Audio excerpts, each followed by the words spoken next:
Bonjour à tous et bienvenue dans ce bulletin d'information avec à la une de l'actualité ce mardi le gouvernement de Macky Sall qui opte pour une solution provisoire afin de régler la crise à Ndengler. Les producteurs pourront désormais cultiver leurs champs, en tout cas pour le reste de l'hivernage. C'est une issue heureuse pour les populations parce qu'il y avait une contrainte. L'hivernage a démarré aujourd'hui et il y a des gens qui ont semé, a indiqué Aline Ngouille, le ministre de l'Intérieur, qui coupe ainsi la poire en deux au plus grand bonheur des habitants de cette localité. Une localité qui, disons-le, est devenue célèbre à cause de ce litige foncier. Le président du groupe Sedima a lui donné son accord aux autorités. Les activités champêtres peuvent désormais reprendre au moment même où le ciel a déjà commencé à ouvrir ses vannes au Sénégal. Et puis dans l'actualité économique, la production industrielle est en baisse. L'Agence nationale de la statistique enregistre une chute de l'ordre de 10,9%, rien que pour le mois de mai dernier. Des chiffres que l'ANSD relativise et met en parallèle avec les contre-performances des industries chimiques, mécaniques, du carton, du papier et des matériaux de construction.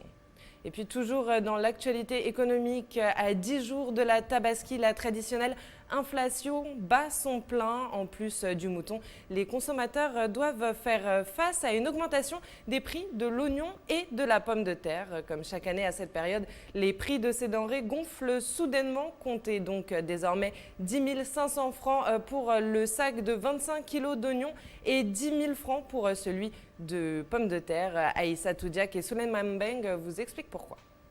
À quelques jours de la fête de Tabaski, les prix de l'oignon et de la pomme de terre sur le marché connaissent une hausse vertigineuse. Au moins 10 500 francs le sac. C'est le cas au marché Tilène.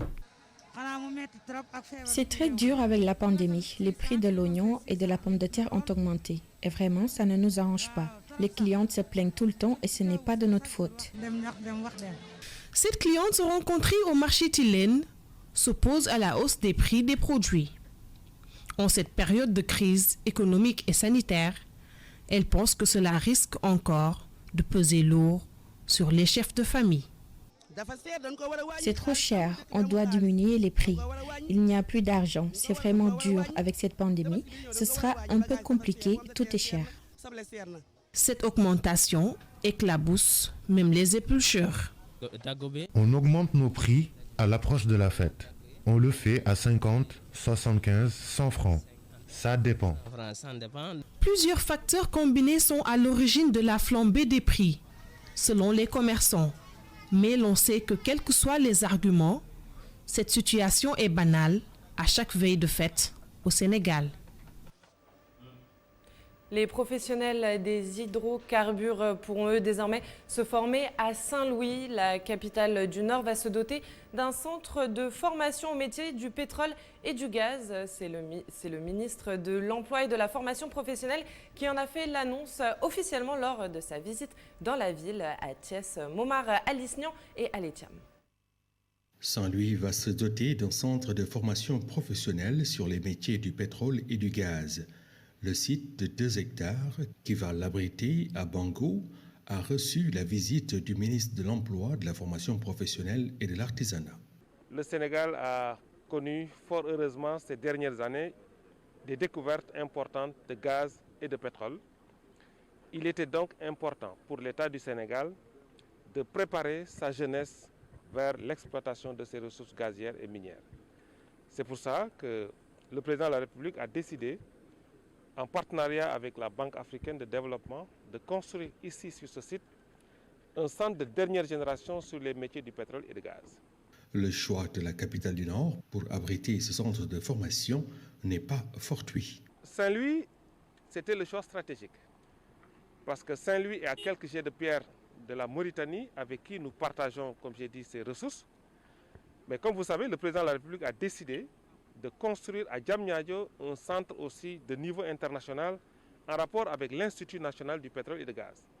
Il était donc important pour nous, compte tenu de la position géographique de Saint-Louis, compte tenu du centre de l'INPG qui sera à Diamniadio, de venir le faire à Saint-Louis parce que ça nous permet non seulement de régler la proximité de la formation à côté des zones où on a découvert du pétrole et du gaz comme Saint-Louis, mais aussi au nom de l'équité territoriale, de ne pas tout concentrer à Dakar. La réalisation de ce centre de formation, qui devra être livré d'ici 24 mois, entre dans le cadre du projet d'appui au développement des compétences et de l'entrepreneuriat des jeunes dans les secteurs porteurs, cofinancé par la Banque africaine de développement et le gouvernement du Sénégal. Et après Dame Diop, ce mardi, c'est au tour du ministre de l'Urbanisme, du Logement et de l'Hygiène publique de se rendre dans la capitale du rail. Abdou Karim Fofana doit y visiter la SN HLM de Ngalen ainsi que la zone d'aménagement concerté de la commune et le site Progressive Habitat de Gandon. Des visites qui rentrent dans le cadre du projet de construction des 100 000 logements. Et puis également dans l'actualité, 1,9 milliard, c'est la somme saisie par la police de Ziguinchor en faux billets. Un petit pactole réparti en billets de 10 000, 2 000 et 1 000 francs. 3 individus ont été interpellés. Il s'agit d'un homme de 33 ans, d'un autre de 26 ans et d'un dernier de 31 ans. Tous trois sont originaires de Louga. Ils sont toujours actuellement entre les mains de la police. Et puis parlons à présent d'une affaire qui a agité la toile ces derniers jours. Les présumés auteurs de la vidéo dans laquelle une femme accusée de vol est frappée presque nue ont été arrêtés. C'est la police de Dieuppeul qui se charge du dossier et qui devrait présenter très prochainement ses agresseurs au procureur. Pour rappel, la vidéo montre la femme entravée, humiliée et en train de se faire palper par 2 malfaiteurs présumés qui ont été arrêtés. Et enfin, coronavirus, la recherche avance. 2 des projets de vaccins contre la Covid-19 montrent des signes prometteurs d'efficacité. Il s'agit de remèdes développés par un laboratoire chinois et par un autre britannique. Et il s'avère que le vaccin chinois a provoqué une forte réaction en termes d'anticorps chez un peu moins de 500 patients. Et celui de l'université d'Oxford a généré une forte réponse humanitaire chez lui. Près de 1000 malades, de quoi espérer en finir avec la propagation du virus, Boubacar. Merci beaucoup, Kessène. Merci à vous. Et puis pour toutes ces informations, rendez-vous dans un instant pour la revue des titres. Toc Toc Sénégal.